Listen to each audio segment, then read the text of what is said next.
Friends, ఇప్పుడు మనం షీట్కి వేసినటువంటి పాస్వర్డ్ని ఏ విధంగా రిమూవ్ చేయాలి అనేది చూద్దాము.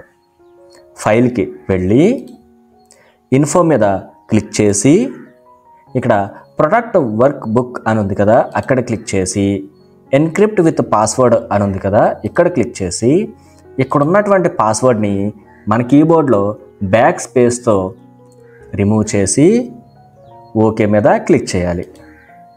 మళ్ళీ మనం ఇక్కడ సేవ్ మీద క్లిక్ చేయాలి.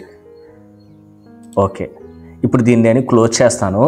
మళ్ళీ ఓపెన్ చేసినప్పుడు దీనికి పాస్వర్డ్ ఉందో లేదో చూద్దాం.